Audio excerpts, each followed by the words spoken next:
In this tutorial, we will model this simple vase or shape, whatever we call it, but this is a simple tutorial. We won't use too much of modeling to create this look. However, we will make use of modifier basically with few adjustments such as extruding and so forth. So let's close this render file and let's start a brand new file. We don't want to save it.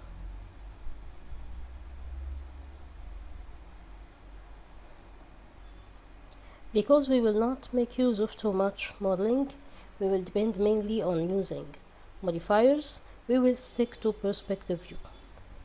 So we go to geometry, standard primitives, and we pick a cylinder. We make sure we activate snap toggle to grid point, activate it, and go to the middle and create our cylinder. Right click, and here I used the black for the main, and it's not material actually, it's the external color, and I will press F4 from my keyboard so I can see the lines. Now I deactivate snap toggle. I go to modify. I will make the render the radius 20 20.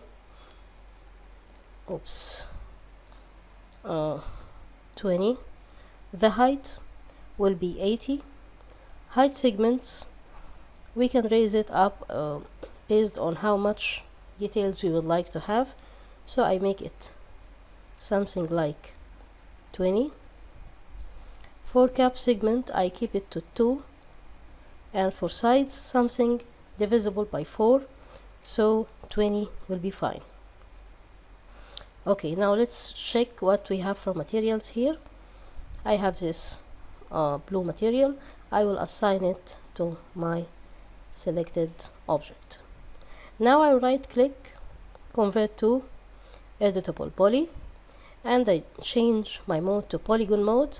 And what I need to do, I need to select one and leave one of these loops.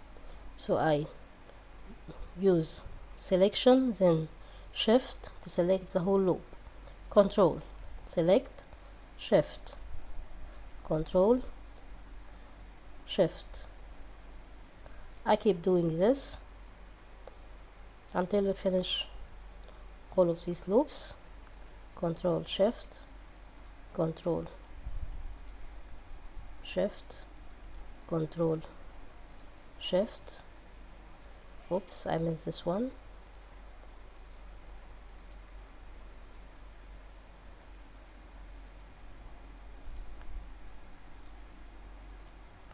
Okay, now I need to get rid of this upper selection, so I change to front view, zoom in a little bit, press Alt to deselect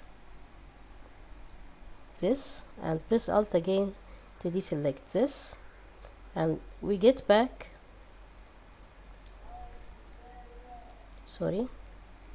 we get back to perspective view, and here we got rid of this extra selection.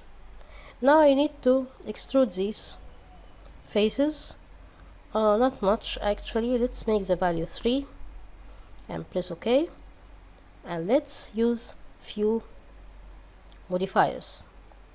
And here we will use one modifier 2 times to add the effect to the upper part of this model, and another one to the lower part. I will use it, which is the taper. We used it before, but we see here what it gets me of effect. I use the taper, and let's raise the amount of it. Maybe we need to reduce it. Let's make it minus 0.60, and let's raise the curve until we get what we need. Now we need this effect to be added to the upper part only, so we use limit effect until we get what we want.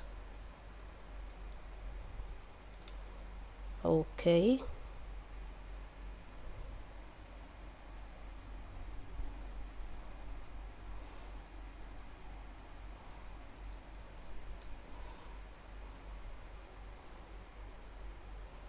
That's the effect I want. And for the lower limit, let's make it 0. I need the effect to take this part only, so I figured that I need to raise the curving value, and now I will add another taper for the upper part.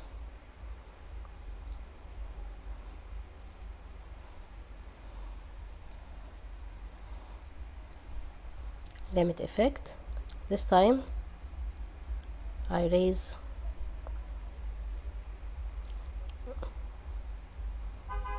this amount as much as I want,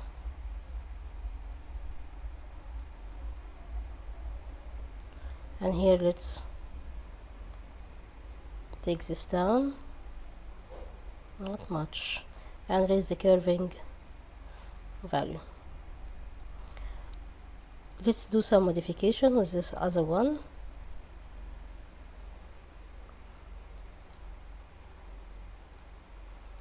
Maybe the limit need to be lowered. You see this limit, the moving line. Let's make it up to 55 for upper limit, and we leave the lower limit to 0. For the second one, let's make it 70, and we leave the lower limit to be 0, so it affects these parts only. We can,